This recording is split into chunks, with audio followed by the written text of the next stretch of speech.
Assalamualaikum warahmatullahi wabarakatuh. Perkenalkan, nama saya Diki Dwiksani. Saya peserta Latsar dari Angkatan ke-7 kelompok keempat nomor NDH 39. Hari ini saya akan menyampaikan profil instansi saya bekerja, tugas yang saya lakukan, jenis layanan yang diberikan, standar layanan yang harus dicapai, dan cara untuk memenuhinya untuk memenuhi tugas Latsar dari tutor saya yang bernama Ibu Emi Fatimah AKSMM. Selamat menyaksikan. Pada kesempatan ini saya akan memaparkan sebuah monolog yang berkaitan dengan instansi dan profesi saya sebagai terampil perekam medis. Di kota Banjarmasin inilah Puskesmas Sungai Mesa berdiri di bawah naungan Dinas Kesehatan Pemerintah Kota Banjarmasin. Selanjutnya saya akan memberikan informasi terkait Puskesmas Sungai Mesa. Puskesmas Sungai Mesa Banjarmasin terletak di pinggir jalan raya.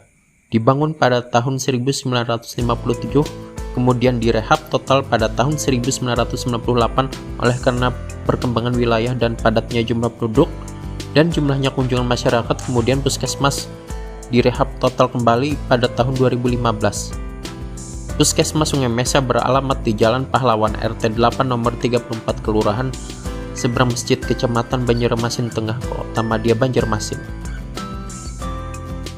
Berikut ini adalah visi misi dari Puskesmas Sungai Mesa, yaitu visinya adalah mewujudkan pelayanan kesehatan berkualitas menuju masyarakat Banjarmasin sehat, mandiri, dan berkeadilan.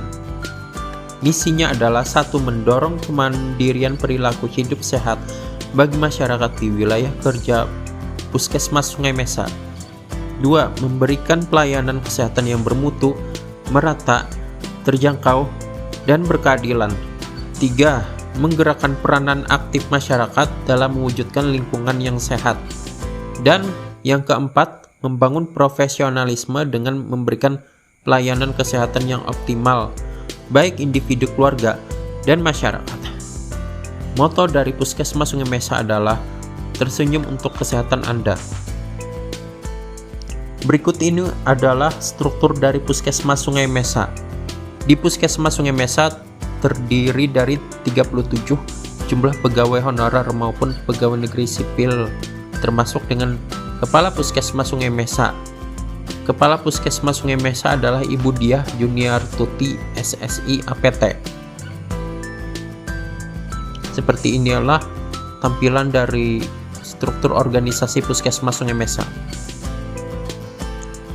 Selanjutnya saya berbicara tentang tugas saya sebagai terampil perekam medis. Tugas saya yang pertama adalah merancang alur kegiatan pelayanan dalam rangka menyusun alur pembentukan SIM rekam medis. Selanjutnya melakukan wawancara untuk mengisi identitas pribadi, data sosial pasien rawat jalan dalam rangka pelaksanaan rekam medis di tempat penerimaan pasien baru dan lama rawat jalan. Yang ketiga, membuat dan memutakhirkan kartu indeks utama pasien atau KIUP rawat jalan dalam rangka pelaksanaan rekam medis di tempat penerimaan pasien baru dan lama rawat jalan. Dan yang keempat adalah menyortir rekam medis rawat jalan dalam rangka penyimpanan rekam medis. Yang kelima, mendistribusikan rekam medis ke unit terkait. Yang keenam, mengumpulkan data untuk penyusunan laporan cakupan pelayanan pada sarana pelayanan kesehatan. Adapun tugas tambahan saya sebagai terampil perekam medis di Puskesmas Sungai Mesa adalah yang pertama sebagai penanggung jawab laporan LB4 dan sebagai salah satu anggota tim vaksinasi COVID-19. Selanjutnya saya berbicara tentang layanan tupoksi atau tugas pokok dan fungsi saya sebagai terampil perekam medis di Puskesmas Sungai Mesa, yang tentunya ini berkenaan dengan kewajiban utama saya sebagai perekam medis. Tugas pokok perekam medis yaitu melakukan kegiatan pelayanan rekam medis informasi kesehatan yang meliputi persiapan, pelaksanaan, dan pelaporan serta evaluasi. Selanjutnya saya menyampaikan jenis pelayanan di rekam medis, yaitu yang ke-1, pelayanan rekam medis berbasis kertas rekam medis manual paper based. Dokumen adalah rekam medis yang berisi lembar administrasi dan medis yang diolah, ditata, diassembling dan disimpan secara manual. Yang kedua, pelayanan rekam medis manual dan registrasi komputerisasi. Rekam medis berbasis komputerisasi namun masih terbatas hanya pada pendaftaran admission. Yang ketiga yaitu pelayanan manajemen informasi kesehatan terbatas. Pelayanan rekam medis diolah menjadi informasi dan pengelolaannya secara komputerisasi yang berjalan pada satu sistem. Yang keempat, pelayanan sistem informasi terpadu atau Computerized Patient Record (CPR) yang disusun dengan mengambil dokumen langsung dari sistem image dan struktur sistem dokumen yang telah berubah. Yang kelima, pelayanan MIK dengan rekam kesehatan elektronik yang berubah dari Electronic Medical Record menjadi Electronic Patient Record. Berikutnya, saya mengulas tentang standar layanan dan keterkaitannya pencapaian tujuan instansi. Dalam hal ini terkait dengan standar tersebut adalah yaitu standar yang pertama, standar minimal pelayanan pasien rawat jalan di puskesmas adalah 3 menit. Yang kedua, sarana dan prasarana yang lengkap khususnya di loket pendaftaran.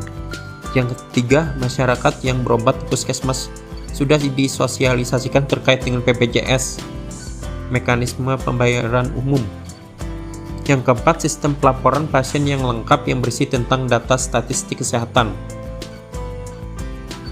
Berikutnya saya akan menyampaikan apa saja yang dapat saya lakukan agar kinerja saya dapat berjalan dengan baik untuk memenuhi tujuan instansi, yaitu pertama adalah menjadi ASN yang konsisten menerapkan 7 nilai berakhlak ASN, yaitu berorientasi pada pekerjaan, kompeten, harmonis, akuntabel, loyal, adaptif, dan kolaboratif. Yang kedua, profesional dalam menjalankan tugas. Yang ketiga, melakukan upaya digitalisasi pelayanan kesehatan agar pekerjaan lebih efektif dan efisien. Baik, kiranya itu yang bisa saya sampaikan. Mohon maaf jika ada kekurangan yang ada. Tiada gading yang tak retak.